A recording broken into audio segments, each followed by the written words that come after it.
My name is Laura Skipworth and I'm the Manager of Emerging Industries at AgriFutures. I begin today by acknowledging the traditional custodians of the land on which we are all meeting today and pay my respects to their elders past and present. I extend that respect to Aboriginal and Torres Strait Islanders people online today. Before we start, I just have a few pieces of housekeeping to go through. First of all, this session will be recorded and posted publicly on the AgriFutures website and distributed to those who have registered. If you do not wish to appear on the recording, please turn your camera off and remove and/or change your participant name in Teams. Please keep yourself muted at all times unless you are presenting. There will be an opportunity for questions. If you'd like to ask a question, please put your questions in the chat box with the industry and presenter name at the beginning of your question.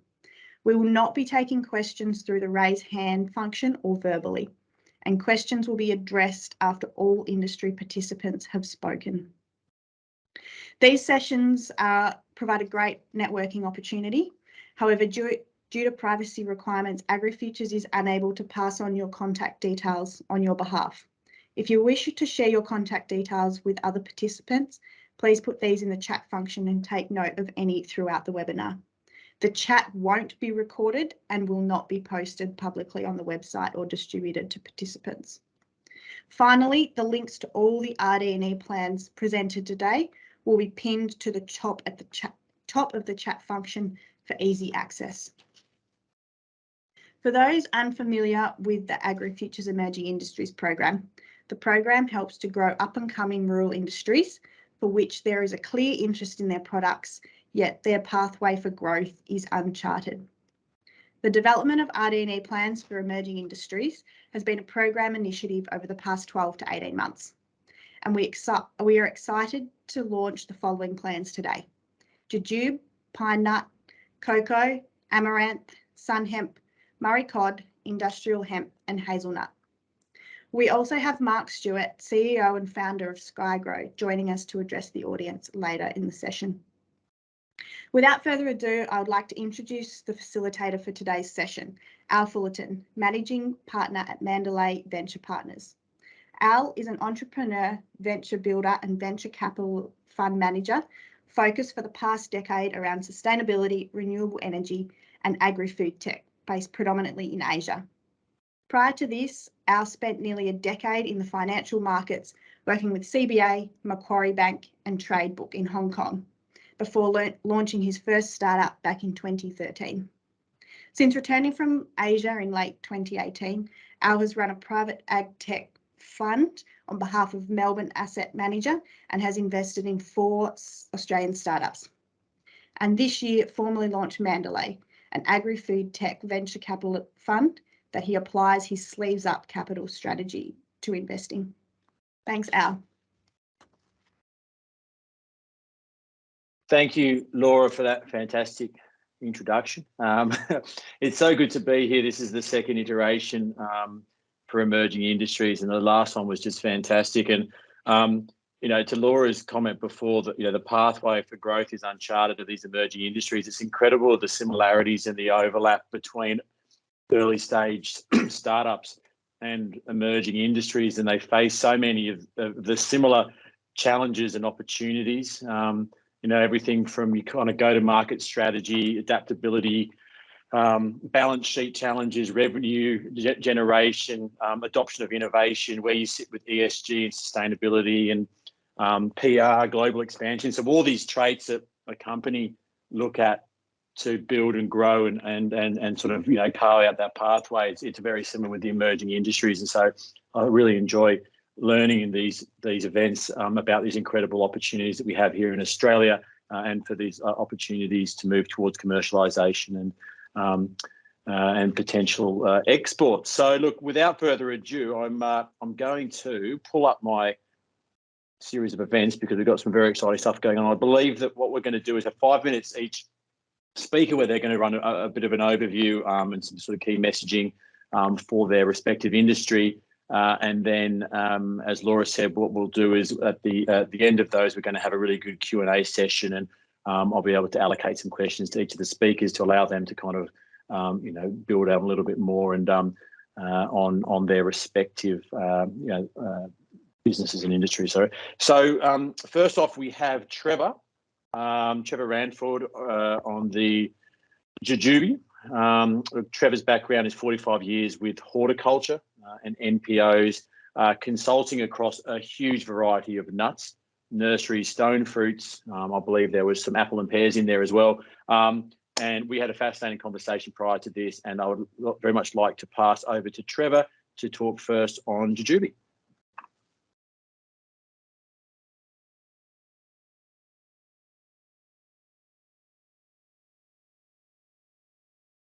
Is Trevor here? There it is. Yeah. Welcome everybody. I can't seem to get my screen up, but Trevor, would you like me to share your jujube presentation for you? yeah, thank you.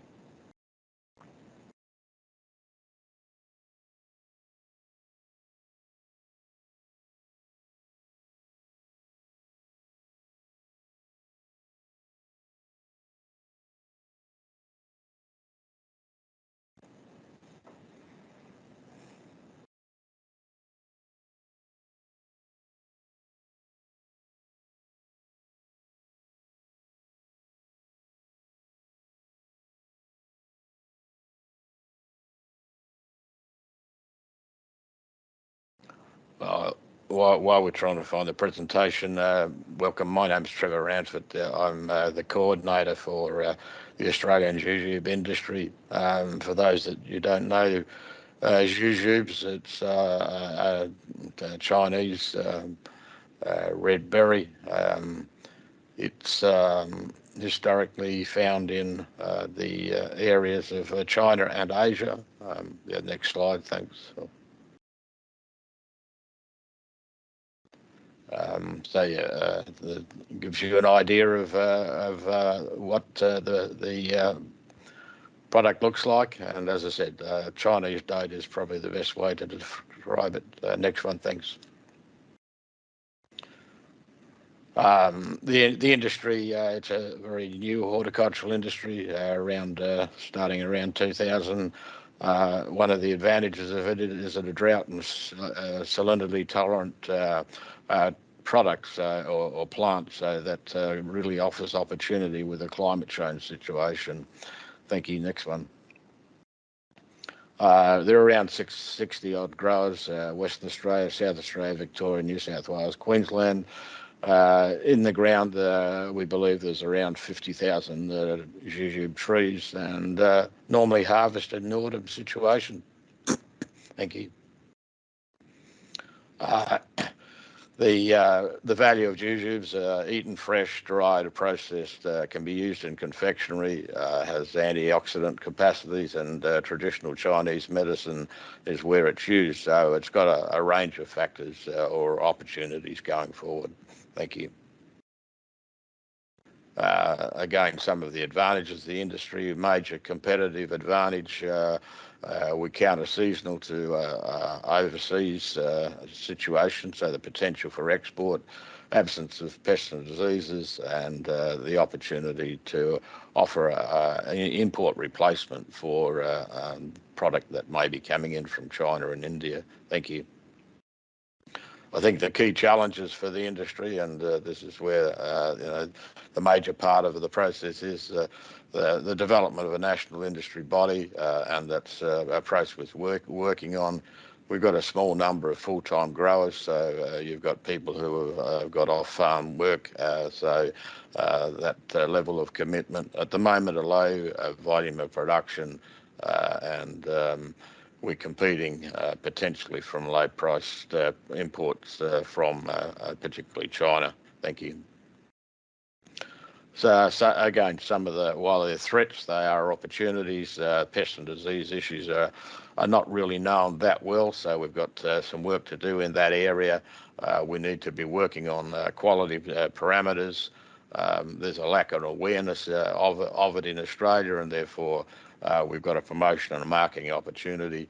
At the moment, not a lot of or no R&D funding in real terms. So that's a process where we need to build. Thank you. And the strategic plan, which is being launched, has got 8 priorities, 9 priorities. I'm not going to go into those, but we have started work on a number of those with the establishment of a state-based association in South Australia, working on Facebook, Instagram, websites, next one. And we're just about to release an on-farm biosecurity planner. So there's a range of areas in which investors and research and development people can be involved with. Thank you. And I think that the next slide is that's a picture of the biosecurity planner that is being printed at the present moment for the industry. So that's a quick overview of the Jujuve industry in Australia. Thank you. Fantastic. Thank you so much there, Trevor. That was very succinct, and you came in within time. And I think, you know, what we'll see, you're actually going to see this with a few of the speakers today, some of these, the core value propositions of these emerging industries are around provenance and traceability, grown in Australia versus, you know, other regions of the world. There's some real climatic opportunities. You know, this can grow in arid areas, low water consumption.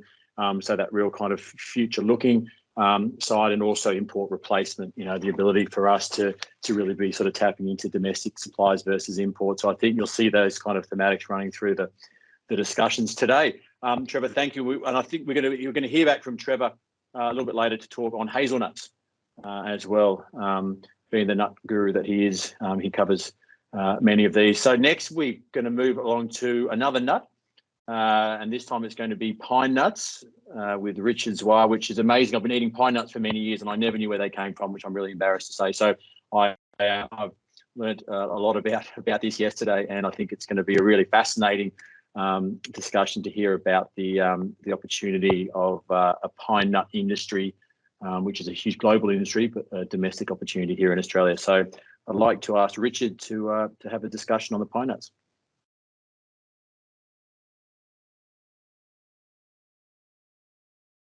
You're just on mute there, Richard. You just have to, yeah, you're on mute, Richard, so you just have to unmute. I need to share my screen. I don't have that here. There's no share screen on my Teams here, unfortunately. Why that is. Never mind. Would the presentation I have be able to be brought up and we can just go through it that way? I'm just sorry. bringing it up for you now, Richard. Thanks very much. Okay, I'll try and talk quickly. So the pine nut industry is an emerging industry, or it doesn't really exist in Australia except for the plantations I have. Next slide, thank you. So what are pine nuts, and why should we think they're suited for Australia as a viable industry? Next slide, please. So I think this is where Al learnt something yesterday, and I find that just about everybody I talk to has no idea what they are. So all pine trees have cones, and the cones protect the seeds.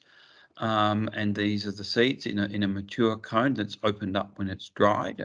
There they are, processed a bit, and out of these seeds are the kernels, which are the pine nuts that we pay $100 a kilogram for in our supermarkets. It's a very established industry worldwide, so we don't have to establish the industry in that sense. We just have to establish our special Australian one. There's a huge variation in production of these year to year for climatic reasons sometimes, but the total market is $1.6 billion. We import all of ours. 100% of ours come from Asia and China. They're the pine species called Pinus coriensis. So there's a handful of pine species that produce nuts that are considered edible, and Pinus coriensis is one. But the ones we have here are the Pinus pinea, and that's the European stone pine or European umbrella pine, and they're considered superior. They're larger, they're more flavoursome, and they have higher nutritional value than the the ones we are all used to here in Australia. So you really need to go to Europe to taste these generally. Next slide, please. And I suppose while we're going to the next slide, I'll just say that in terms of the huge world market, we can even produce them in the seed form where they've still got the hull on them and send them to Spain and get €80 a kilogram. The price has gone through the roof. It used to be about €40 a kilogram, and it's now €100. So why Australia? Yes, because they're similar to Hobars. They're tolerant of poor conditions. They don't require any irrigation, and they're actually used in Europe, particularly in Spain, Portugal, and Turkey. They're used to stabilise land. They're used to reforest land. They're used to stabilise sand dunes in Portugal and sandy areas in Turkey. So they have another use there. They're one of the few things that grow and can be used for that purpose. They also, of course, have a huge potential for carbon sequestration, because the trees, in fact, live for 150 years or so and are productive for at least 70 years. The next slide, please. So I suppose what's the dilemma here? Why hasn't this actually started anyway? Because you will find scattered examples of these very old trees in old Australian gardens. And I think really where the problem lies is, if you look at an almond, it's going to be 3 or 4 years after planting until you've got almonds. With these trees, it's considerably longer. It can be anywhere as little as 6 to 7 years, and if we have grafted species, it'll be lower. But usually a reliable harvest is really between 10 and 20 years, which is a long time to tie up land. And I think that's probably the main reason they haven't taken on as an industry here. The reason they succeed in Spain and Turkey and those places is the land is usually government land and it's leased back. In New Zealand, there's a huge company, Pinoli, which has a very good established industry. It's actually, they've had trees in the ground for as long as my plantations have, but they've expanded hugely. It's very productive and successful, but it's bankrolled by a private investor. So in the plan, we considered ways to get around this long lead time, and these are things that I've been trialling and testing on my own orchards, and it's the planting of inter-row crops, as in the upper left image. Inter-row crops partly as a part of regenerative agriculture and soil improvement, but also you can sow in cash crops over those. These are some of the younger trees, 15 years old. They've had the bottom branches pruned off them. I've also been trialling where I've got my new seedlings in with botanicals, so such as lavender, and in this lower slide, strawberry gum or Eucalyptus elida. So those things will produce within 18 months, and so can provide an early yield in the land, and should be able to produce for at least 10 years until the pine trees themselves start to produce. I think we looked at other models where, on a much larger scale with conventional cropping, we could have similar circumstances to the upper left picture, but with much broader areas between the trees as we'd have in conventional cropping. They can add then diversity to and stability to the income of those sorts of places, and we can also see them used as wind breaks and shelter breaks on conventional grazing properties. So there's many ways we could look at this industry evolving. And then I think we really do have to do some significant work on the carbon sequestration and carbon credits, because these trees are really set for that sort of thing, and that may add a lot of extra value to them. So next slide, please. Richard, we're just going to have to just I'll whip through this. We've just gone over there. If you could finish on this one, and I'll make sure we come back to some of those points that you raised in that question. So, sorry, Al. So no, you're right. No, we really expect a return of between $7,000 and $10,000 a hectare. If we can add into that things for the native botanicals, which may be another 7,000. We look at carbon credits, and I think our market as a clean green product can be made. There's already a world market, and there are valuable byproducts from the waste of the cone mass and prunings, which we can get essential pine oil out of and biochar if we pyrolyze it. So many things we could look at, and in the plan we looked at lots of those things. I had risks and benefits Risk would be fire. We can reduce that, and it's not as great as we think. Pests, they have lots of problems in Europe. That's why their price has gone through the roof. We don't have that. Cockatoos are a problem, and of course, drought is going to affect us anywhere. Thanks, Al. Fantastic, Richard. Thank you so much. And we're going to come back and touch on those really quickly. Where are your plantations based? So in central Victoria, so I've got Central about Victoria. 350 hectares. There's 40,000 mature trees there and over 100,000 seedlings that I've planted. Brilliant.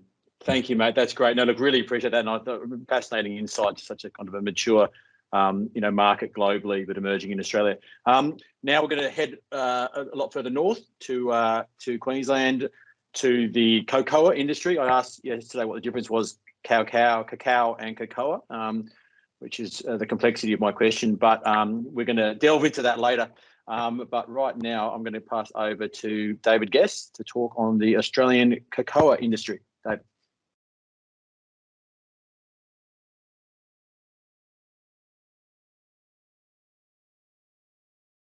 David, are you there? I just saw you. Oh.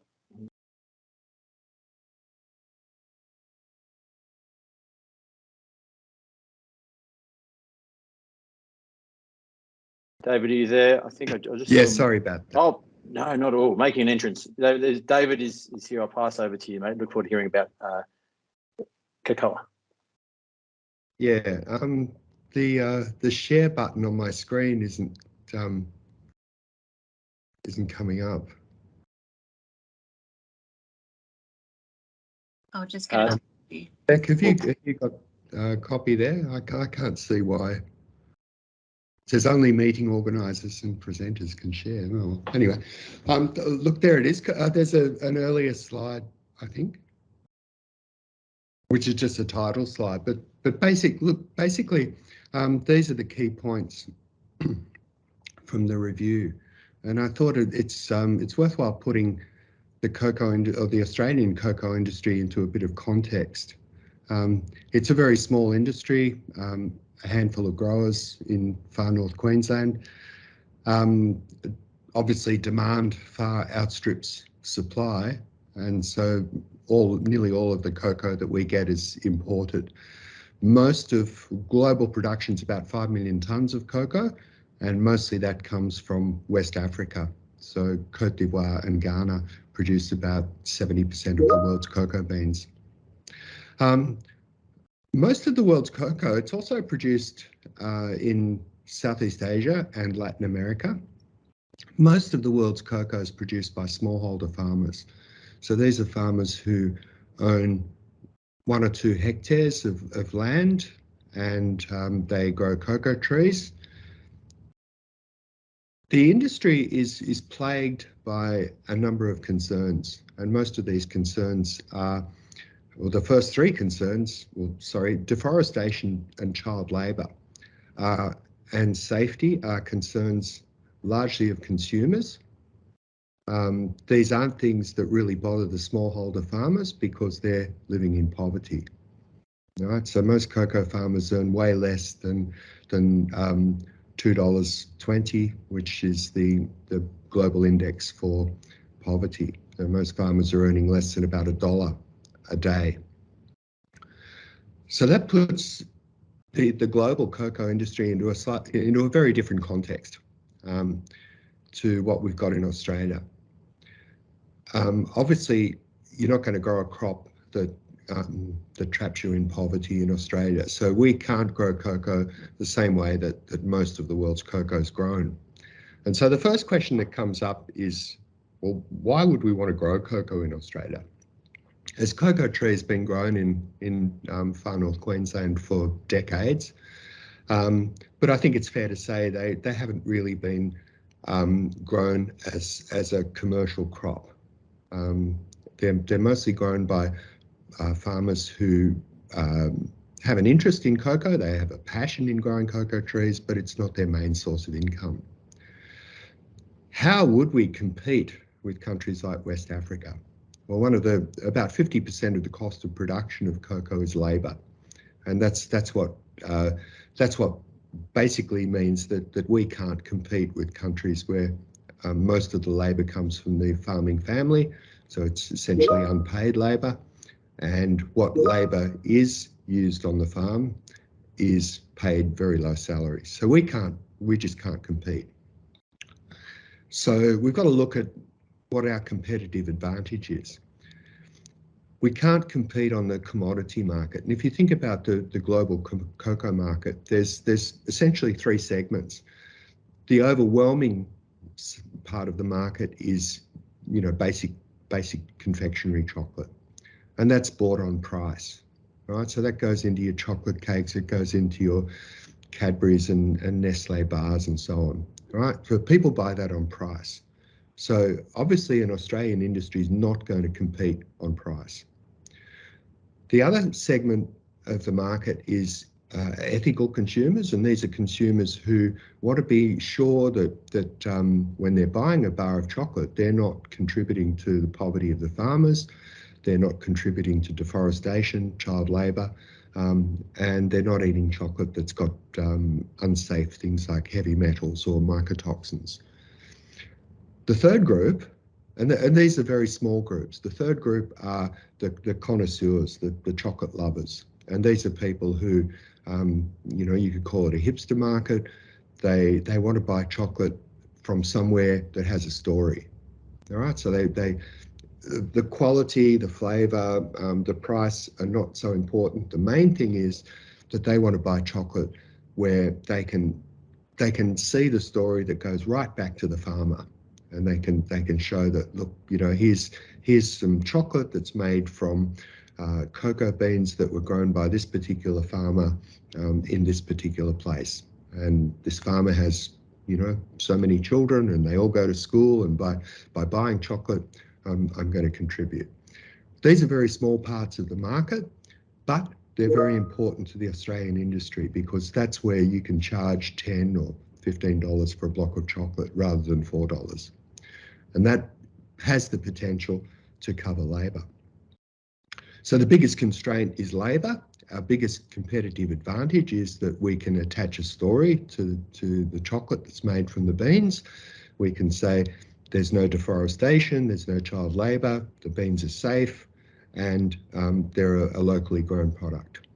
All right, so that's our competitive advantage. The constraint is essentially labour.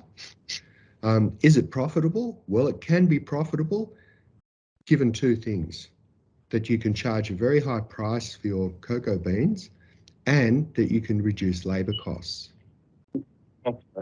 Fantastic. Sorry? Oh, sorry. Can you hear me? Yeah. All right, David, thank you so much. We're going to have to just wind that up shortly, and we're going to come back in question time. But thank you. Was there anything else you just wanted to round that out, or I can come back and touch on? That's it. That's it. Oh, your timing was perfect. Thank you so much. And you know, it's really privileged to have David here. David is a professor of plant pathology at Sydney University. Grew up on a farm and spent time overseas working around plant diseases. So he's, you know, somebody who knows the space incredibly well. So thank you, David, for that insight. And we'll come back at question time. We're now going to go over to Laura, who is actually going to be talking to us on Amaranth. Laura is the General Manager for Emerging Industries at AgriFutures, and we're looking forward to your presentation, your insight on Amaranth, Laura. So thank you. Thanks, Al. I'll just wait as the presentation loads there. And I will start the presentation by saying that I'm not a complete expert in Amaranth. So if there are questions that come through on the industry, we may have to take them on notice and come back to you about those once we've been able to get the answers for you. But first of all, we published our Amaranth strategic RD&E plan towards the end of last year. And some of you might be unfamiliar with Amaranth. And those who are, it's an ancient pseudo-cereal originating from Central America, ultimately defined as non-grass that's used in a much similar way as regular cereals. You may be familiar with other pseudo-cereals such as quinoa, buckwheat and millet. So traditionally, amaranth is used as a leafy green vegetable globally. However, the leading production model in Australia is used as an ornamental. So there is a wide range of uses for amaranth. The little diagram there points out sort of 5 key areas. So the leafy greens, fodder and forage, grains and seed, ornamentals, and biotechnology. And so within those areas or categories, amaranth can be used in things such as flours, cereals and cereal bars, confectionery, as food stabilizers in things like yogurt, as seeds, as your leafy green in your salad mixes, in juices, and as a supplement, drying the leaves, in teas, used as an antioxidant, whiting agents, and then obviously they're the ornamentals and your fodder for animals. So the RD&E plan does outline quite a number of opportunities for the Australian industry to develop. And I've picked out a few key ones that I think are really possible for the industry to leverage moving forward. So ultimately, we've just gone through the wide range of uses of amaranth. And at the moment, given that our predominant production is for ornamentals, there are a lot of other areas that we can expand into. So that being one of the key opportunities and really expanding those end uses and markets. Following that, really opening up new domestic markets and hopefully export markets. And like a lot of our emerging industries, Australian grown products can attract a premium in the international market because of the clean green story that Australia can portray. It can be viable as an alternative fodder source and has the potential to be embedded within our existing cropping rotations in our existing farming systems. Obviously, if we can displace imports and increase our production domestically, that will ultimately continue to grow the industry. And the very bottom point there is a really key one in that amaranth has quite a few What's happening, Beck? I feel like we're having some serious presenting delays. Can you reshare, Laura, and I'll go over that? Sorry. I was thinking.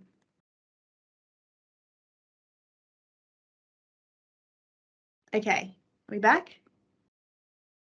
We're back. Cool. We're back. So yeah, amaranth does have quite a few nutritional benefits and other food benefits. So the fact that gluten-free products, high protein products and superfoods are becoming a large consumer demand in the global market provides a real benefit there for amaranth to hopefully exploit and grow the markets. So to really drive the industry forward in terms of RD&E priorities, the industry's laid out 3 key thematic areas. The first one being production and productivity. Secondly, consumer and market research. And finally, extension and adoption. So the first 2 themes are really around equipping growers and producers with the best production, best practice knowledge, what the varieties are, what the consumers want, and really so they're equipped to meet market demands and grow the industry. And then theme 3 is really about adopting that research. Without the adoption of the research that's conducted, growing that industry and having more growers on board, more growers understanding best practice, we won't be able to grow the industry. So theme 3 is a really key one there. And I've just listed under each of those the strategies that are further fleshed out in the plan under each of those themes. So that's a very brief overview of the amaranth industry. Very interesting industry, and you would have seen from the photos, quite photogenic as well, but a lot of uses and a lot of potential for Australia. Thank you, Laura, so much for going through that. It reminds me with that superfood component of the chia seed, when a decade ago we used to have chia pets where you plant chia seeds and it would grow out of a kind of a ceramic pad, and then we realised that it was a superfood and now you're paying huge amounts to it. So that pivot from ornamental to superfood market has been tread before with things like the chia seed, and this has got some of those hallmarks, which is really interesting for the growers there. Fantastic, thank you, Laura. Now, next cab off the rank, we've actually got Michael Gray. Michael will be talking about sun hemp, which has got nothing to do with industrial hemp or hemp, which we'll be hearing from Tim and James later on. But Michael will go into a little bit more detail there. He's a fifth generation sugarcane farmer, a young cane grower represented. He's only 27 years old, but has a huge amount of insider knowledge. And we had a really fantastic conversation yesterday about sun hemp. And Michael, really look forward to hearing about it, mate. So I'll pass over to you. So, yeah, first question I do get asked is it related to industrial or cannabis? The answer is definitely not. So sun hemp, quite new to the market currently in Australia. However, it was considered at one point in time in contention with cotton. However, at that point in time, there was too much livestock feed around, so everyone went into cotton instead of sun hemp for the fibre manufacturing side of it. So with sun hemp, it's from India, Bangladesh region in the world. And with AgriFutures, we have highlighted 8 key areas that have to be have more research done into them. That's from seeds and varieties through to the livestock nutrition, the nitrogen fixation qualities of it, soil health benefits, fiber extraction processes, the agronomy for our best management practices, biofuels, and the biosecurity. All of them pretty much tie back in together in different areas. So our seeds and varieties does come into the biosecurity factor as well, with the majority of the seed being imported into the country. We're in the early stages of forming an industry body for advocacy as well as continuing our best management practices. We are also in early stages of pest management strategy with there's 2 major moth pests that are decimating seed production in Australia, and they have similar situations around the world that if we can overcome this, we can export the IP for that as well. Currently, the sun hemp industry is quite small. However, it is in a niche area. It fits into a complementary cropping system, whether that's as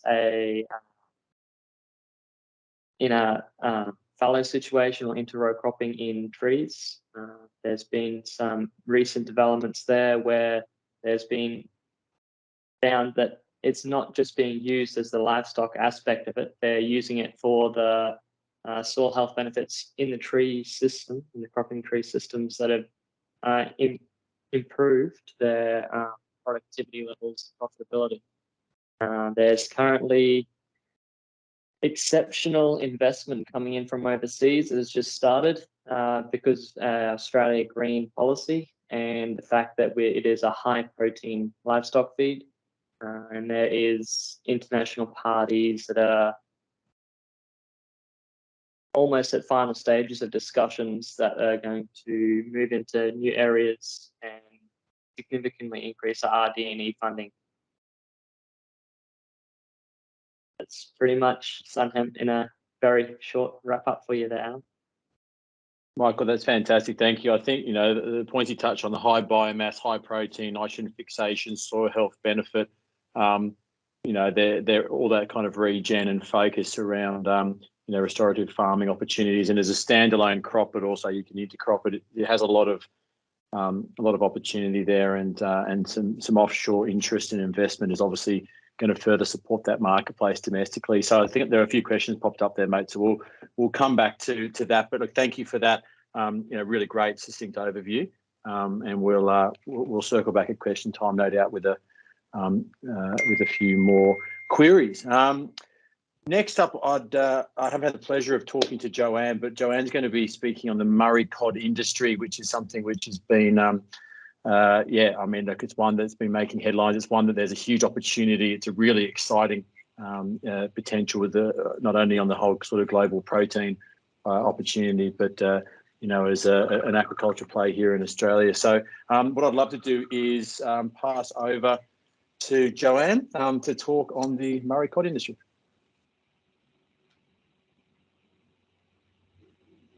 Thanks for that, Al. I was able to share my screen just a moment ago, but now it's gone silent.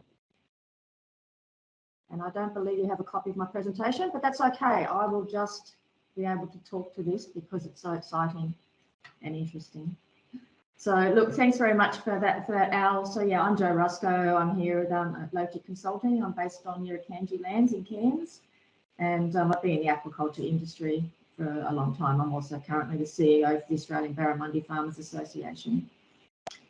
So look, Murray Cod, look, it's got so much potential. It's an iconic species. It's unique to Australia. It's highly valued as a premium white fish and with proven suitability for aquaculture. At the time of researching the plan, the estimated industry value was 9.2 million, and it's producing around 550 tonnes. Australia's largest producer currently estimates that the domestic market could sustain 3,000 to 4,000 tonnes of product annually. So the conservative projection is that Murray cod farming can realistically grow to be a $30 to $50 million industry by 2030. There's lots of opportunity globally and domestically. There's substantial unmet demand for a premium white flesh fish, or the new white salmon, as we like to say. At the time of the plan, all Murray cod was sold within Australia, although pre-COVID there had been some successful small consignments to overseas markets. The New South Wales Department of Primary Industries has identified Murray cod as one of 3 priority species for market access support, with Hong Kong, South Korea, Taiwan, Vietnam, Singapore, the US and the EU considered of interest. A little bit briefly about the industry. As I said, estimated value around 9.2 million as of the end of last year, producing around 550 tonnes. There's less than 30 active producers and most farms are in New South Wales, although production does occur across a wide geographic inland area from southern Queensland down to Victoria and across to South Australia. The industry has largely adopted production methods where fish are grown in cages with purpose-built ponds, within purpose-built ponds, although some small operators are using enclosed recirculating tank systems. There are currently 2 farms producing over 50 tonnes per annum, with the largest producer responsible for greater than 30% of total production. So we do have a three-tiered industry. The second group of small and medium-sized farms exist where Murray cods are part of their farming operations, and the third group of very small farms that have the secondary income stream. So there are large areas of land suitable for the development of Murray cod with access to suitable water, and the industry is generally regarded as environmentally sustainable in terms of water efficiency. It's a proven species for aquaculture, and currently there are no significant viral health challenges. So the RD&E plan for the Murray cod industry has a vision that by 2050 the industry will be worth at least $100 million, with its success founded on value over volume. That's an important point. I really like the approach the industry has taken to determining the priorities here.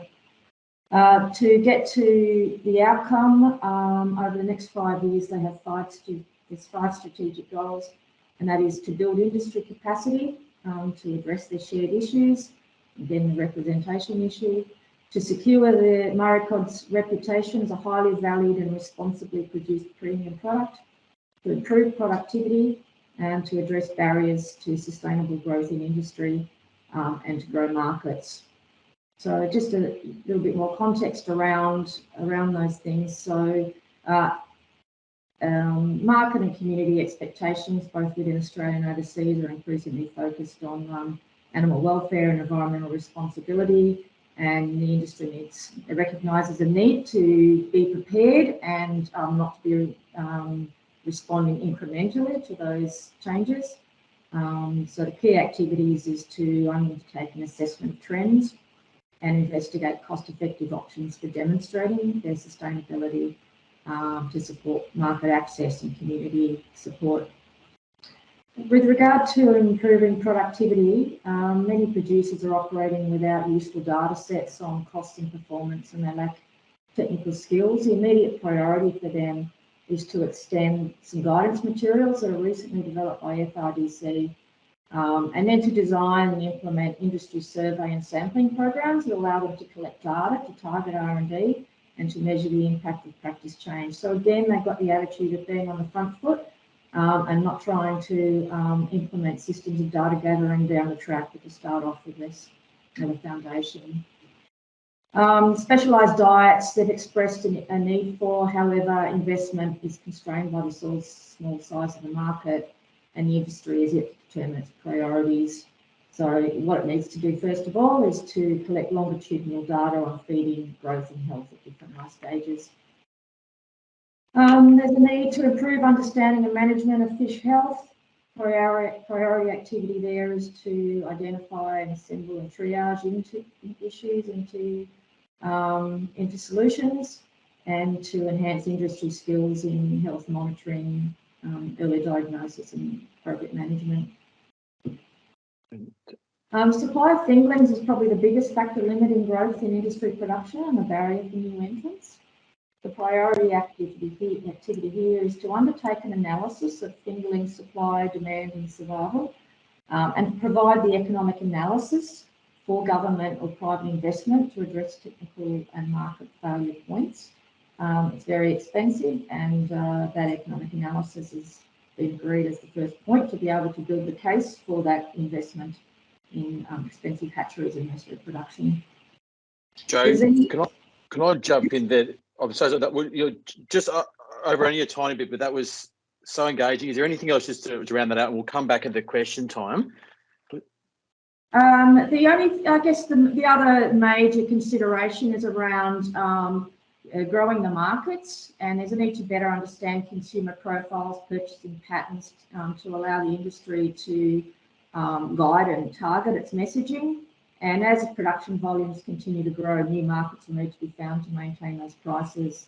So a medium high priority is to undertake an evidence-based brand and export strategy, which is underpinned by a combination of in-desk and in-country research. And that's me, that's done.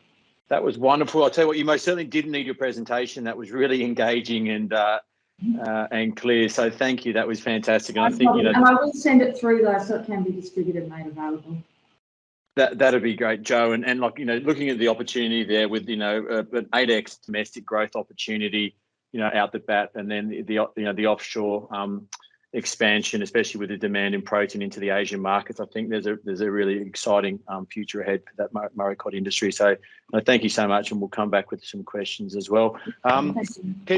Keeping things moving along, delighted to introduce Tim Schmidt and James Vosper. Tim and I had a great chat yesterday about the industrial hemp industry. I haven't had the pleasure of speaking to James yet, but I believe they're going to just both take 2.5-3 minutes each just to run through a couple of the key points on the industry. Tim's been growing hemp for 10 years down in Tasmania. I guess a real sort of pioneer in the space, and has helped really sort of drive the growth of this marketplace here in Australia. James, looking forward really much to hearing from you too, mate, shortly. So Tim, do you want to kick off proceedings and then we'll pass over to James? Yeah, no worries. Excellent, thank you. Okay, I'll just kick straight off. First of all, the definition of hemp is low THC cannabis. In Australia, it's defined as less than 1%, as opposed to high THC cannabis, which we term as marijuana. There's huge global huge global markets emerging for industrial hemp, and we're in a very good spot to be able to address those. This the development of this RD&E plan with the assistance of AgriFutures is a real leg up for the industry, and it helps create clarity in what the priorities need to be. There's 4 key components of the industrial hemp. There's food, fibre, fodder and extracts.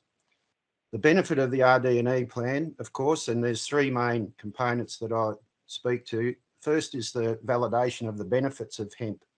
There's a lot of research been done in the past that shows benefits, but that needs further validation in the Australian marketplace, which it covers things like carbon, health, and utilisation of fodder and for building and etc. The second most important thing is the enhancement of global competitiveness for Australia, where the plan focuses on production efficiency, technical development and extension to help producers become more efficient and competitive at a global level. There's been 70 years of research that hasn't happened, and we're in a good position to be able to take up that challenge. The third component is to help open the industry up to the community through developing a proper understanding of policy and legislation to make it clear to see what the way forward is for the industry to help make it more accessible for investment. And then that's me done. My microphone. But thank you so much for that. That was really succinct, and that was great with those 3 steps. And we'll come back to it, especially around the things we talked on yesterday. There were a few, the lack of investor confidence with that risk profile and the legislative issues, but getting over that, the opportunity is significant, from everything to reusable crockery through to the building industry, as you touched on. And so it's a really exciting thing from a sustainability opportunity. So we're going to come back and talk more on that. So thank you very much, Tim. James, I'd love to open up to you, mate, to have a discussion from your end. Can you hear me? Yes, we can. Good. Okay. Well.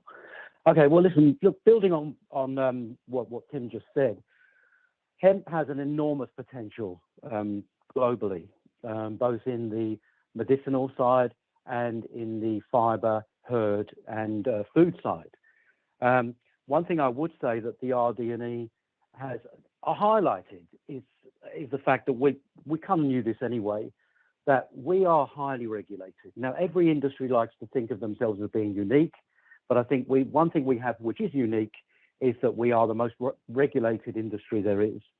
There are some laws surrounding hemp that if it does go over 1%, whether it's 1% THC, that is, whether it's meant for food or fibre or building, has to be destroyed.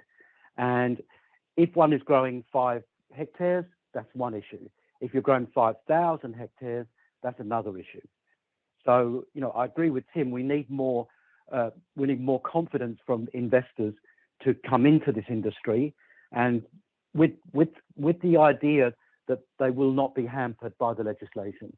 There's also quite restricted legislation on the amount of THC or total cannabinoids that can be in food, and that has some implications for some studies which are being done into hemp as fodder for cattle and for other ruminants. So there are some issues there, but we're talking about the difference between 55 parts per million, which is the legal limit, and 125 parts per million, which again is almost nothing. So those are things that we have to work on. I'd like to finish by saying that one of the things that the RD&E thing has raised is the fact that hemp is the best crop for the environment in terms of sequestering carbon and in terms of improving soils. It absorbs more carbon than any other crop. One factor is 4 times the carbon absorbed of trees. And trees take 25 years. Hemp matures in 90 to 120 days. You crop it, you turn it into hempcrete or for clothing or whatever, and the carbon is locked away. So that is one thing I'm looking for. I mean, in general, I feel good about Australia because Australia has half of the world's certified organic farmland. So it is something where we do have the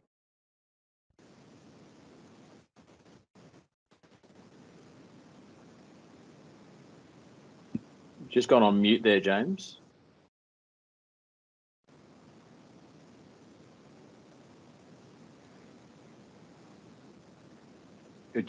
You're on mute.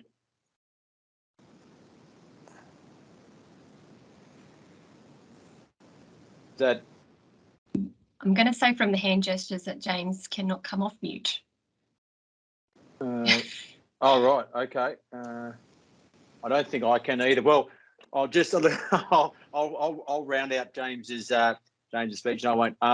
look, that's fascinating. The carbon sequestration absorption is an incredible opportunity for the Australian agricultural industry, and this those sort of figures on that kind of sequestration is fascinating, and the ability for that to be converted into material that capture that carbon. So I think that's another sort of string to the bow for the Australian industrial hemp industry. We'll get back to that with some questions, but thank you both for that. That was really fantastic and right on cue in terms of timing, which I will attempt to claw back over the rest of it all. The last speaker we heard from before from Trevor, who is one of the sort of the top nut gurus here in Australia across many different nuts, and we're going to actually talk. He's going to talk on hazelnuts now, just to finish up with the overview, and then we'll move into some question time. So Trevor, would love to welcome you back. Thank you. Maybe Beck, we can share that'll be the easiest than me trying to play around. Welcome. Thank you, everybody. Yes, Trevor Randford. I'm the part-time executive officer / communications officer with Hazelnut Growers Association of Australia. Thank you. We'll move on. Just quickly, hazelnut production. There's a map there with sort of dots on it where they are and the list of the main regions. We go to the next one. Thanks. This one gives you an idea of the bioclimatic areas that hazelnuts could grow in, which allows for the potential expansion of the industry.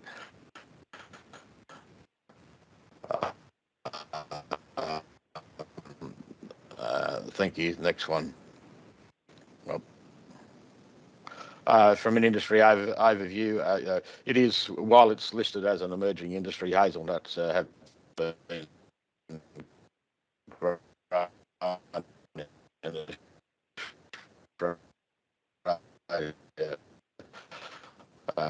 for a good many years. Trevor, you're just breaking up there. Sorry. It's the real issue is value and production is relatively small. What we store in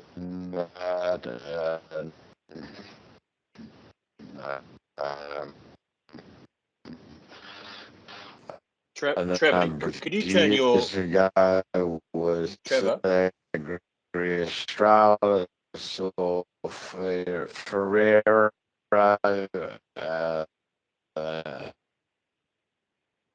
and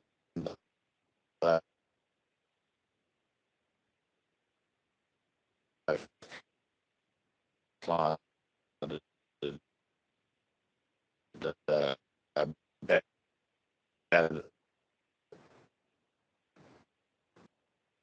Trevor, could you turn your camera off? The connection's quite slow. If you turn your camera off and just have your microphone on, your bandwidth might be a little thin at your end. If you could just turn the video off.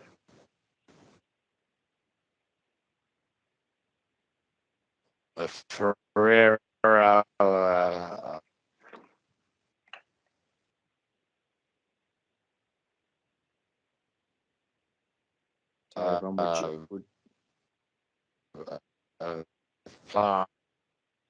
Planted a million trees in Rand, but they mind that they could say.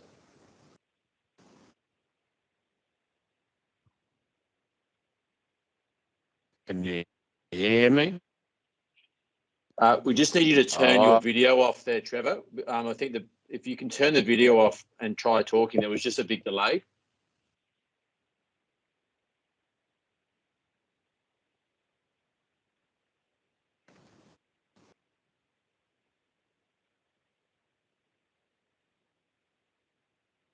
might have to, we might just come back to Trevor.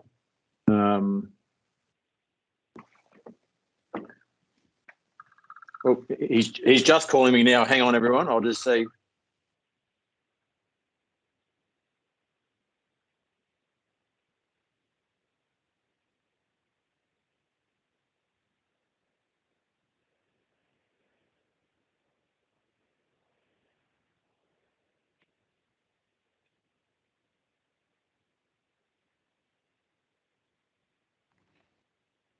Whilst Al is chatting with Trevor, there's been two questions pop up in the chat that are a bit more general to all our emerging industries. And Olivia has just popped a little comment to one of them. And it was from Andrew around carbon sequestration is featuring in several of these industries. So could carbon storage be considered emerging industry? And under our current definition of emerging industries, that isn't classed as an industry by itself. However, we recognise that it does provide another revenue stream or value add opportunity within the industries.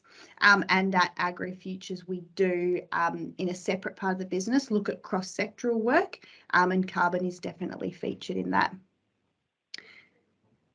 Okay, Trevor's coming back in, but and he's going to have his camera off. But what we might do is if there's any sort of further delays, we might just sort of get we can ask just a couple of questions on the hazelnut industry, just to keep things going there and on time. I can't see him now. So what we might do is just keep things going and then we can always come back in. It is question time. And what we're going to do, we might just try, we'll claw back 5 minutes or so on the question time because we've run slightly over. But you know, a lot of the speakers today will be sharing their details as well, and so I'm sure they'll be happy for some direct, dialogue with interested parties in their respective verticals. So, got Trevor. Well, what I'll do, I'll just keep moving forward. Trevor's. Can you hear me now? We can, mate. If you turn off your video link, yep. And then if you're happy just to maybe just do a quick 2 minute close out on the hazelnuts, we're all listening, and then we'll go into question time. Look, the issues from the point of view of going forward are similar to most other industries in the sense of size. It's the challenge is getting capacity of production that involves getting more growers and growers increasing their production. Again, an industry that doesn't have a research and development levy or structure at the present moment, so that constrains its ability to do it. But areas of consideration of biosecurity, the aspects of varieties and the right varieties for the different needs. Again, hazelnuts can be used as fresh nuts. They can be used in confectionery.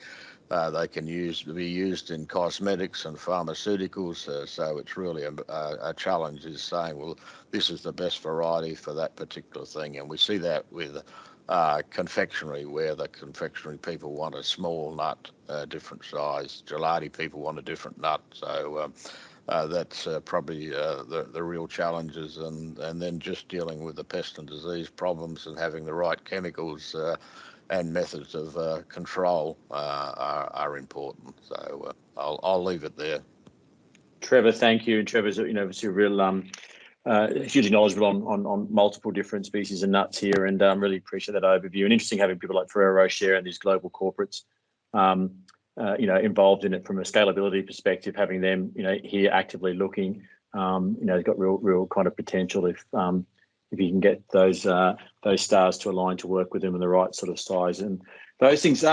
Let's jump straight into a couple of questions. Look, some of them have been answered online already with via chat, so we're just going to take a snippet of some of these questions, and I'm going to go into one really interesting one into the pine nut space. So I'm just pulling up here. So Richard, this question was, if the pines were irrigated and treated like, say, an almond tree, would they produce earlier? So that was a question from Andrew G. That's a fantastic question. Richard, can I pass it over to you? Yeah, thank you. That's a good question. I mean, I hate to say it, but the almond industry, you know, is reliant on things stuck in sand and irrigation water and a lot of artificial fertilizers. So these trees are quite different. They will respond to better soils, of course, and that's a lot of the reason I'm doing cover crops and things between them. They'll respond to higher rainfall, but it's mainly that response will be in the yield.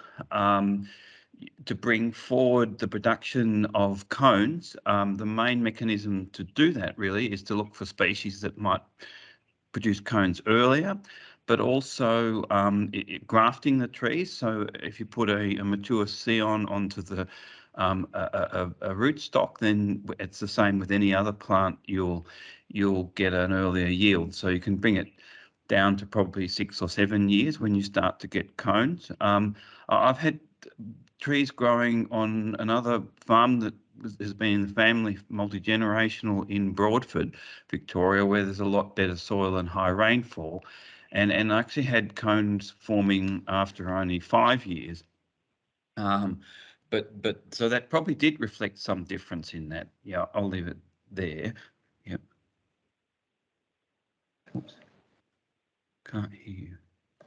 Yeah, sorry, I couldn't get to my microphone button. I had a little icon over it.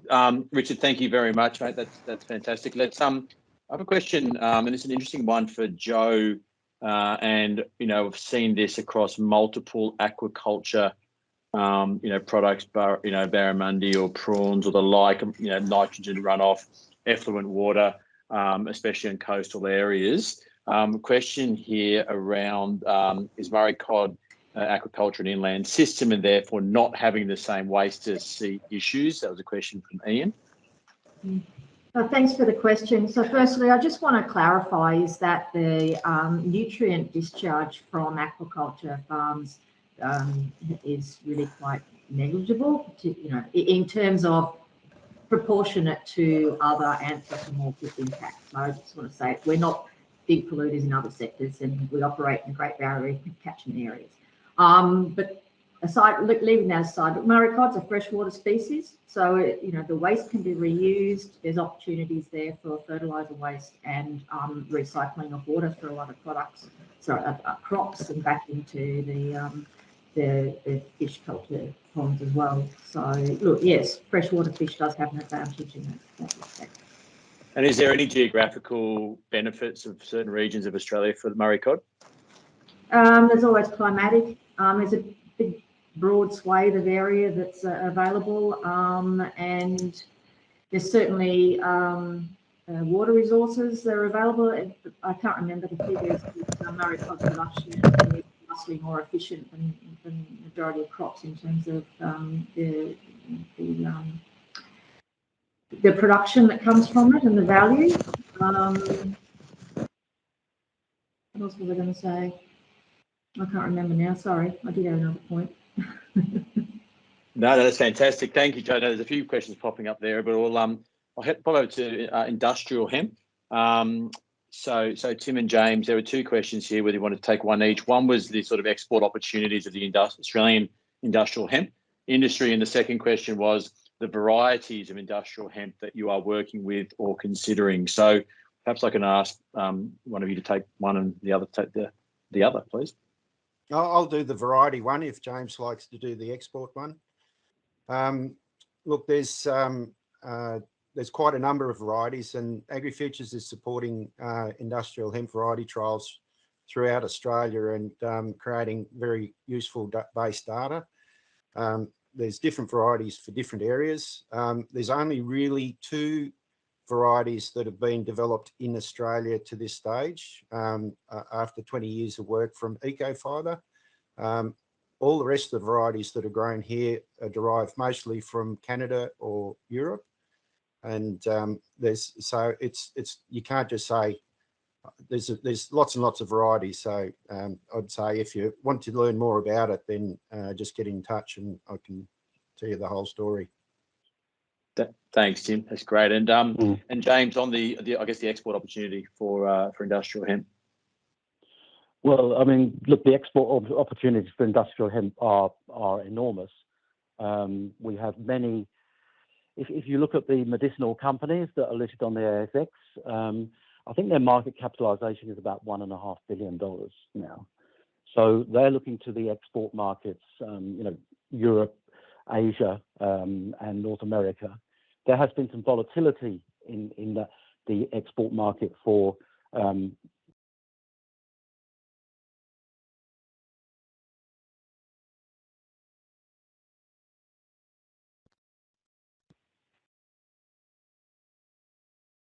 Okay, I'm no longer muted. Thank you. Can you hear me? You can? Yep, we can. So look, I suppose the other markets whereby, because we have half of the world's certified organic land, in effect, we can actually offset foreign companies' carbon using our land. So in effect, that's an invisible export, if you like. But the other thing that somebody touched on earlier on, and I've worked with Australian Tourist Commission and Austrade, is that the image and the value, the brand value that Australian products have around the world is unrivaled. And therefore, the opportunity to charge a premium for premium foods, premium fibre, premium herd is actually there. One of the things that rails against us is the fact that in Europe, a lot of agricultural products are actually subsidised heavily. France, for example, their herd is cheaper than ours landed in Australia, or has been, because they're so heavily subsidised. So that's something we have to actually fight against. Thank you, James. That's great. We'll just have a couple more questions. Just conscious of time, we've run over a little bit, but obviously that dialogue can be going offline. I want to just jump on cocoa for a second. A comment that you made to me yesterday, David, when you said 7 cents in $1 sort of roughly is the price of cocoa. Can you just quickly build on that? Just because that, I guess, kind of unpacks how you can be kind of price competitive, how there's scalability for the aficionado or the higher end of that chocolate market. Can you just quickly just touch on that for me, please? Yeah, it's like a lot of our commodities. The actual raw materials are a very minor cost, but of course every Easter the chocolate companies are very quick to say, oh look, cocoa prices have gone up, and we need to double the price of our Easter eggs. I think 7 cents in the dollar is about the same as say the cost of wheat in a loaf of bread. Obviously, I think there's a lot of potential there to develop an industry in Australia, which is a high cost, high input, high technology industry. So we're not competing with the smallholders in West Africa. We start to look at cocoa as a crop the way we grow apples now, for example, highly mechanized, fertigation, intensive pest and disease management. One of the other things about, there was a question that came up about cocoa quality. Is there anything distinctive or special about Australian cocoa? The feedback that I've had from chocolate makers is that, well, at the moment, no. And that comes back to largely a question of, well, there are two components. One is the genotype of the cocoa. The second is how the cocoa beans are processed and fermented. About 95% of the quality and the flavour comes from the fermentation. The genotypes are largely insignificant. One of the problems we have in Australia is getting enough volume of cocoa beans to do a proper fermentation throughout the cropping season. The industry is simply just not big enough to have the volumes to get proper fermentations at the moment. And I think that's one of the things that's holding us back. Fantastic, David. Thank you very much for that. And for everyone who's wondering, the tree is the cacao and the beans are cocoa, which was one of the... Yeah, they're interchangeable. Interchangeable, which is great because I also battled to say cacao, so I'm going to say cacao from now on. But there's what we're going to do is there's a number of questions were actually answered on chat as well.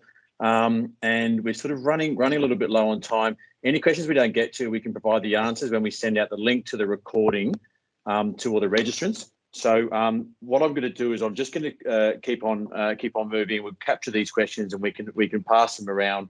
But we've actually got, thank you first of all to all the speakers. That was just fantastic and so insightful, and always learn so much in these discussions. And thank you everyone for your questions. And obviously this isn't where it ends. This is only the start of it all. But next I've got our guest speaker, Mark Stewart. Mark and I met over 12 months ago, and I've been sort of, Mark and I have built a friendship, but also sort of a huge interest around his technology. Mark is Brisbane-based. I'll let him do his introduction so I don't butcher it. But the reference of Mark's innovation to what we are talking about today is Mark has this incredible vision globally for the utilisation of marginal land and the ability to be intercropping and having species working together, and doing this via an autonomous vehicle to provide access in these places that humans can't or don't want to go, and a host of other things. SkyGrow is his company. That was my alarm. And what I would love to do is pass over to Mark as our guest speaker, and have Mark run through his incredible robotic planting company, and then there'll be sort of 10 minutes afterwards for us to have a quick Q&A, as well as passing on Mark's details to anyone of interest there. So Mark, welcome, and please, mate, I'll pass over to you. Yeah, thank you very much, Al, and thank you very much to everyone who's spoken so far. Really found all your talks very interesting. Absolutely a pleasure to be here and share with you SkyGrow and what we've been doing and where we're going. So I'm just going to open up my presentation and share it with you. And you should be able to see that about now. Can we all see that? Yep, we can see that. Excellent. So effectively, there is around 15 million square kilometres of land that has been cleared and is suitable for tree planting and planting a variety of different species, that if we planted out this land, we would effectively be able to create a better, fairer, smarter economy across the globe. So what SkyGrow is all about is effectively bringing forth a technology that will allow us to plant out these areas. And what that means is that farmers and landowners all across the globe, including in Australia, will be able to plant species of trees that will both create better outcomes for the environment, but also create better economic outcomes for themselves. So the problem really has been that to plant out these areas of land, and if you go for a drive anywhere in a rural area, you'll see there's massive amounts of land that have been pre-cleared. They're not being planted out, and some have cattle on them, and they're just sitting there. And the real reason behind it is because of the challenges in relation to the complexity of having a technology that can plant that land, the costs related to planting that land, and effectively what species would be suitable for planting out that land. And so we're bridging the gap between all those challenges and bringing forth a technology that allows the planting of all these areas of land.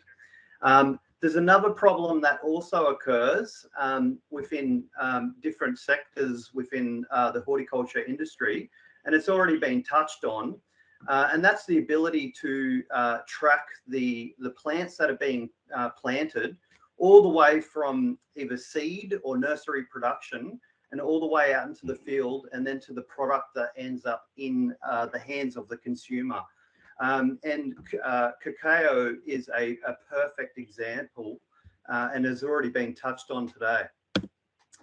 So we're providing a new system and a new technology that allows for rapid planting of not only trees, but all species of plant in a way that we've got a machine that is highly maneuverable. It can plant in a variety of different terrains, and it can get around complex challenges. And that opens up a whole new way of planting. So to give you an idea, around 90% of all planting that occurs across the globe is still using hard manual labour.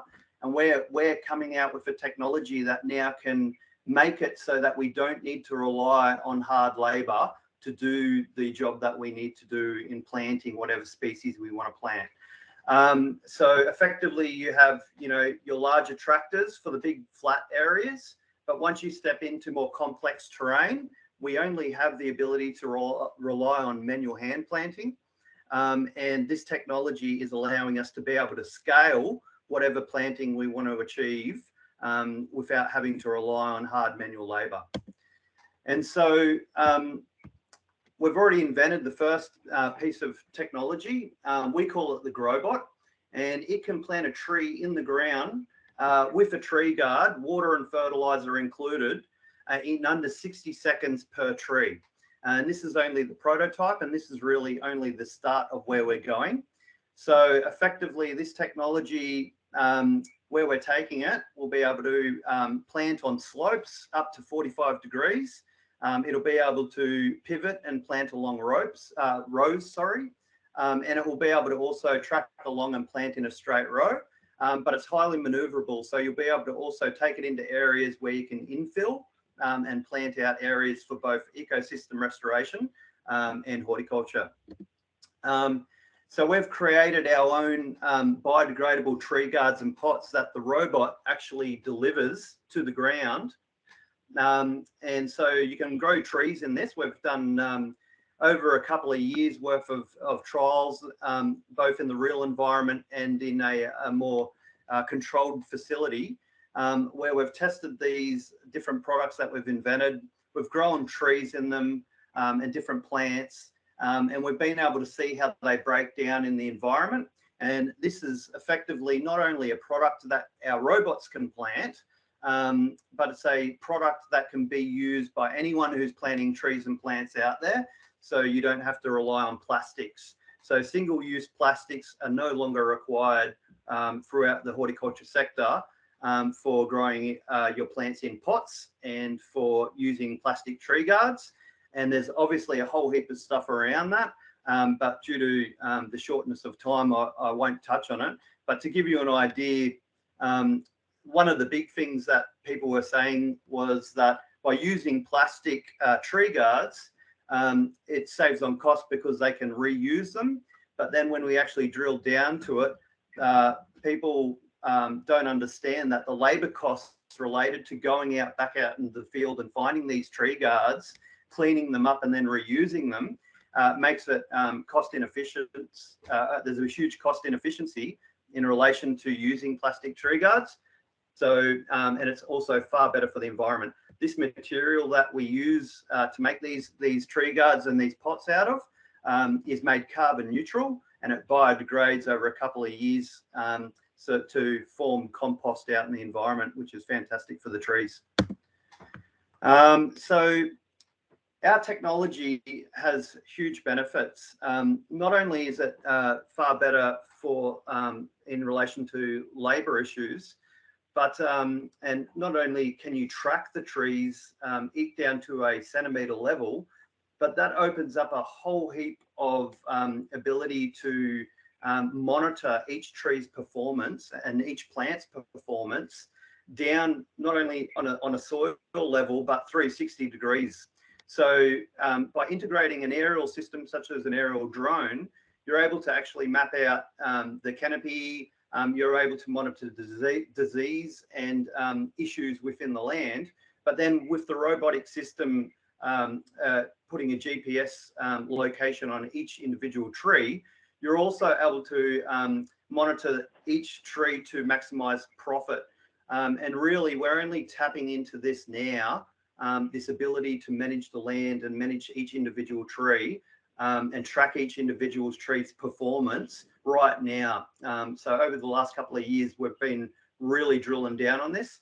And this technology, the way that it plants, really makes it a game changer in our ability to maximize profits from whatever we plant out on the sites. Also, this technology that we've invented can be operated in fleets.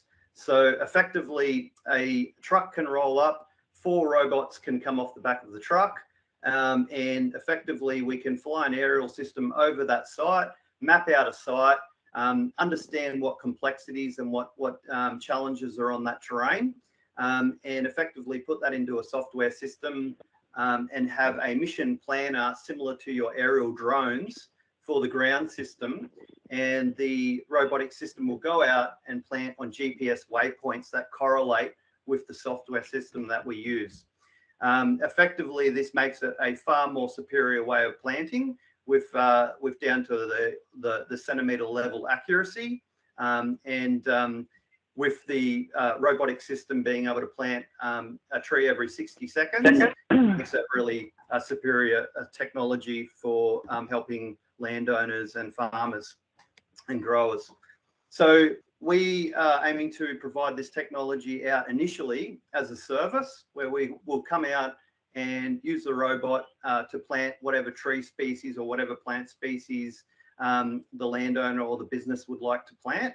And then eventually, once everyone's comfortable with this technology and how it works, we'll provide training packages, and we'll lease the robots out at a subscription model or whenever is needed for whatever project is required. And effectively, you'll never have the issues of trying to find labourers to plant for you. And you'll never have the issues of worrying about the consistency or quality of planting, because the machine does it automatically, consistently every time. And it has the capability also to put either granular or liquid fertilizer or soil emulsion on each individual tree or plant at the rates that you would like to see. And if you would like specific data collected out in the field, then we can work with you to collaboratively get that data using the machine, which makes it a far, far more efficient and effective mechanism for planting. So if you also have a need for tree guards or pots, and you want to move away from plastics, then please do reach out, because we are looking at scaling out these products across Australia initially, and we want to help out wherever possible and create better environmental outcomes. So our technology has the ability to not only plant foods, we're tapping into biofuels, mine site rehabilitation, we're helping Indigenous rangers plant plants and trees for medicine. There's a whole heap of areas where we are aiming to help and plant. The whole purpose of this technology is creating a legacy of helping all others. And we really want to create a greener, fairer, smarter world through integrating this technology and creating new systems for planting more efficiently and in a more environmentally friendly manner, but at a far lower cost and consistently safe across the land. So I won't go too much into what sort of traction we've got, but we are getting a lot of interest now globally across the world. And our initial plan is to scale it out across Australia first, here in Queensland, and just help out wherever we can. So over the next year, we are aiming to build even more superior robot, more superior machine that effectively allows for that slope planting. The one that we have right now, it can plant in under 60 seconds, but it can't plant on slopes. And so we're aiming to, we've got a design where we're planning on creating that machine to plant on slopes. We've built it, the current one, to also run off electricity. So we're looking to set up a battery system where effectively, if you have a large shed or warehouse, you can put solar panels on that shed or warehouse, and the machine can come in at night and effectively charge overnight using your solar panels, and we'll be able to run it for a 9-hour period out in the field off renewable energy. And this makes it a far more cost-efficient mechanism for planting. There's no need to worry about the fuel costs, and it's better for the climate change. So we're aiming to plant at least 74 million trees over the next 5 years across a broad range of sectors. We hope to hear from you, and we hope to support you in any way we can to create better outcomes on the land and for the environment and for the future generations of this planet. Here's my details. Please reach out if you'd like to, and looking forward to getting out there and planting for you all. Thank you.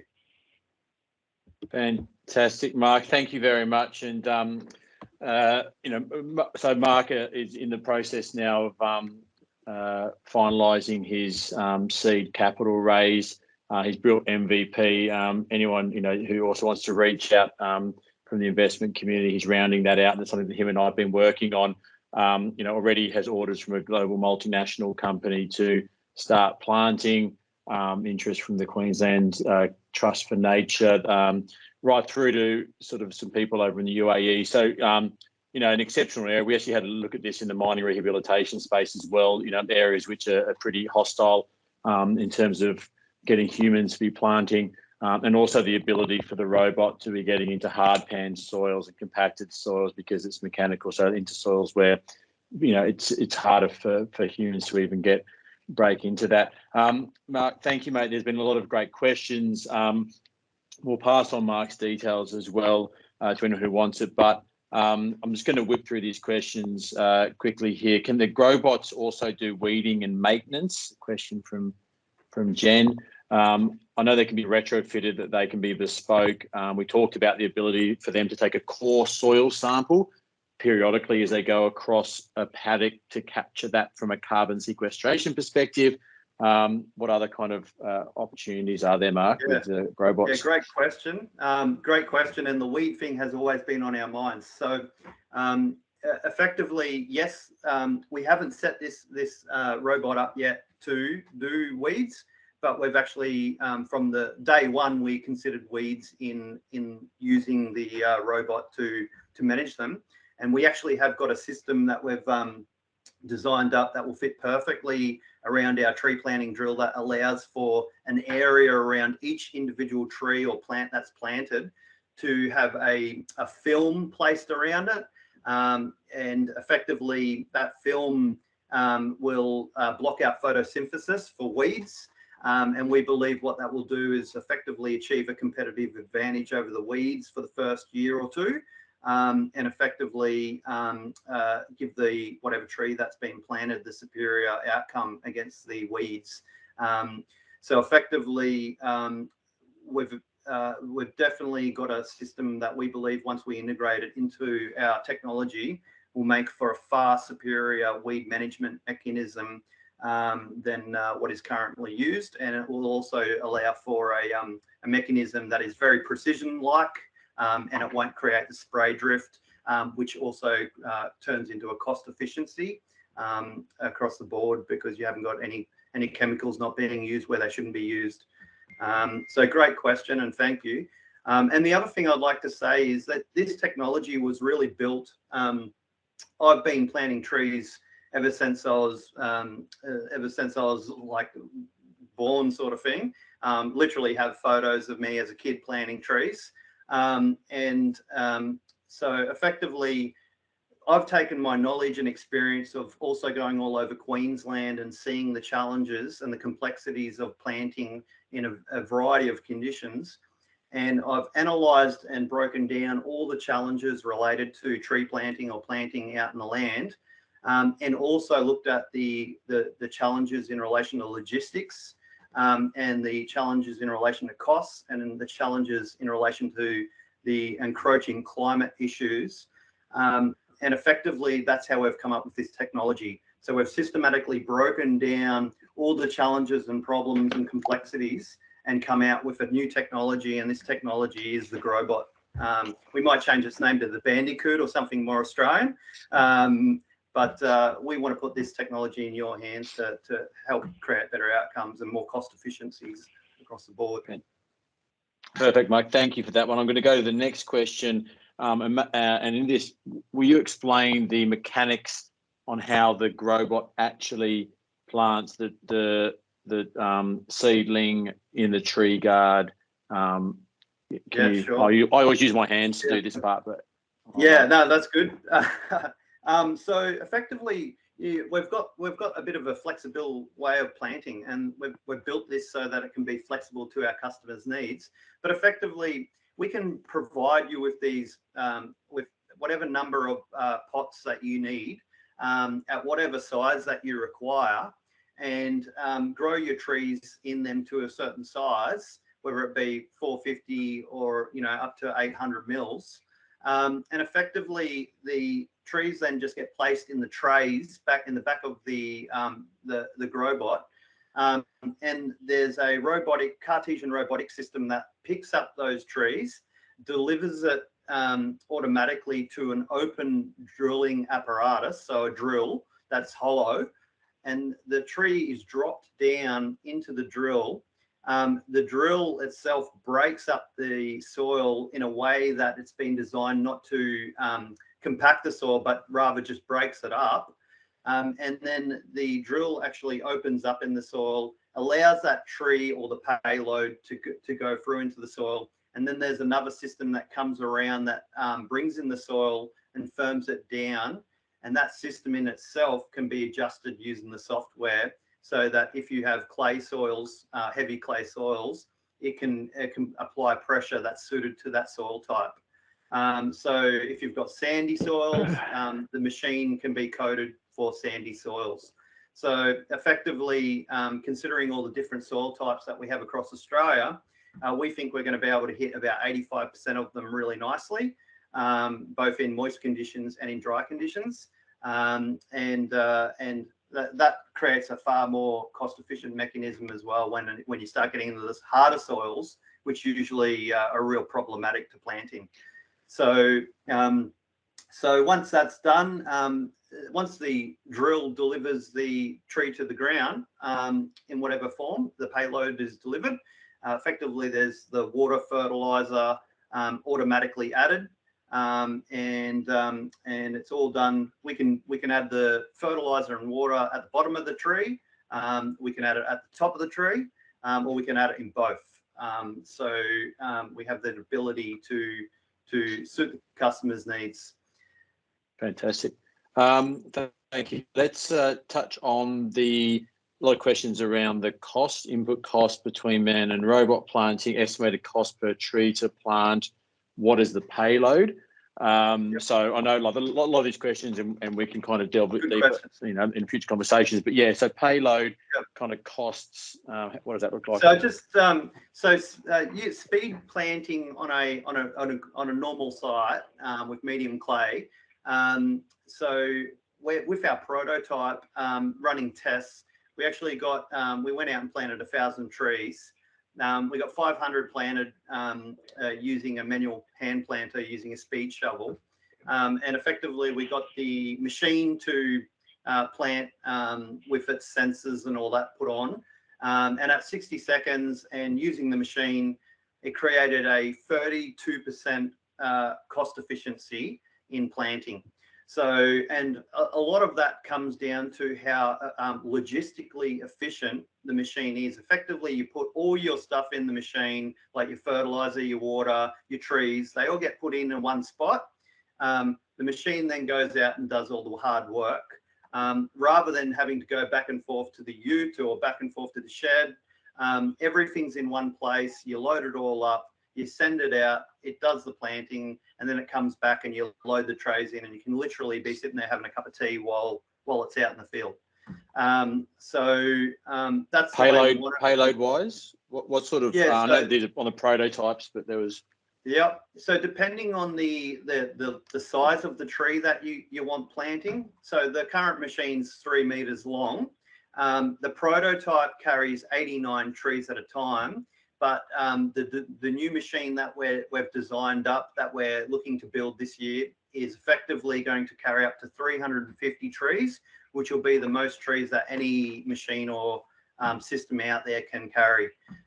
So it beats it by about 100. So the most superior technology out there used, and I'm talking about a 15-ton, 20-ton excavator over in Finland with a big massive thing on the end of it that weighs a few tons, that needs a man to drive it and chews up a lot of fuel.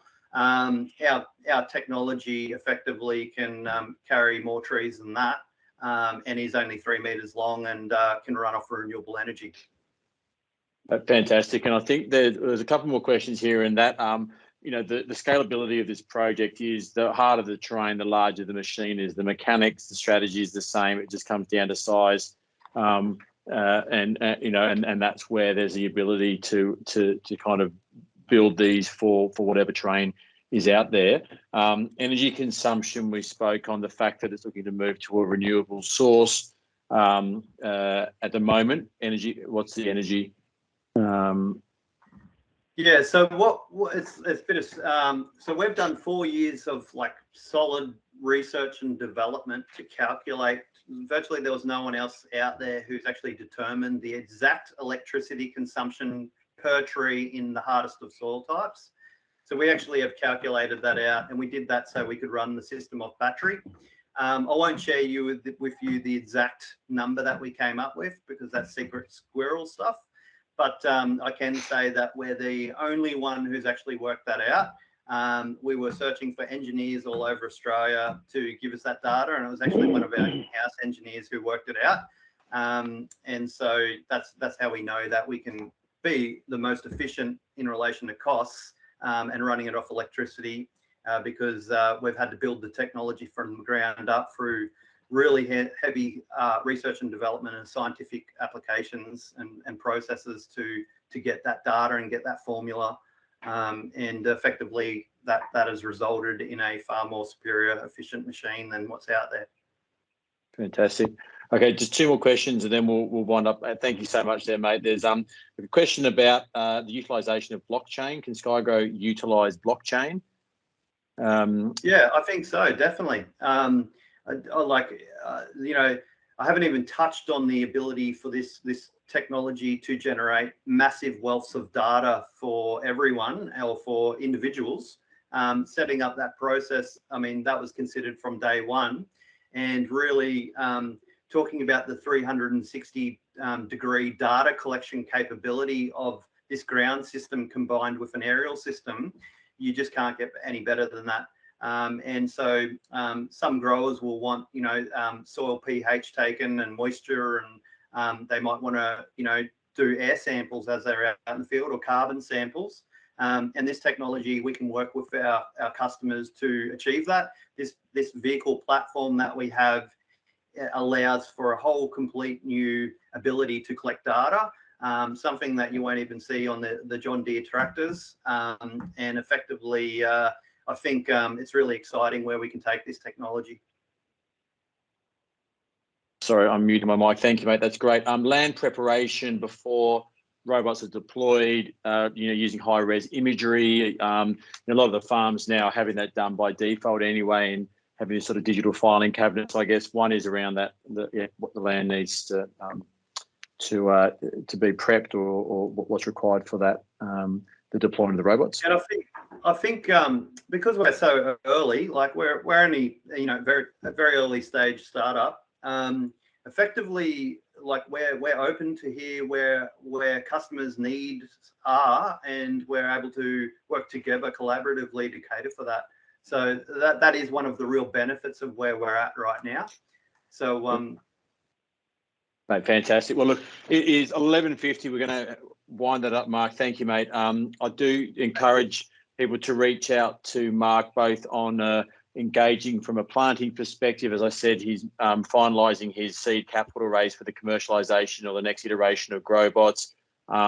I'm a huge supporter of Mark and the vision, and I think it's exceptional, and the application across so many different agricultural verticals is just so apparent. So thank you so much for your time, and we'll pass on Mark's details. Yeah, great to see you as always, mate. Appreciate you dropping by. Thank you, and thank you everyone. And like I say, brilliant talks today. Really enjoying it. Thank you. Wonderful. Well, look, that ends the formal part of the discussions. It's been really just insightful as always. Just learning all about the different emerging industries and the opportunities that they present. I guess the key takeouts, there seems to be so much opportunity around the regenerative carbon focus that is now in agriculture, and in terms of attracting investment, this is certainly one of the big areas and opportunities is around that sort of space and the attraction of capital to help build these emerging industries, as it is for these emerging startups and companies. The clean green Australian side remains hugely important. Spent many years up in Asia, and the opportunity for us to really leverage hard off the fact that we've got the cleanest, greenest soils and land here, and we've got 2/3 of the world population directly above us who need food and fibre. I think that's an extraordinary opportunity for the Australian agricultural industry going forward. And lastly is that provenance and traceability piece, which does lean into the clean and green. But the fact that people will pay overs for something that's healthy and sustainable and traceable is just incredibly important. And COVID shone a real spotlight on a lot of that, and that plays really strongly into the Australian agricultural industry and food production. So can I please thank firstly all the speakers today. It was just wonderful and insightful. I believe their details and or presentations are going to be circulated. Can I please thank AgriFutures and the team as always, for putting this all together, but their incredible support of the Australian emerging industries is so vitally important, and I just think it's the support's been great. So thank you all. I don't know if Olivia or everyone wants to say anything else. Beck, if not, I will say thank you all. Have a lovely week, and just to all the emerging industries, just the very best. I think there's really exciting times ahead. So thank you all, and take care.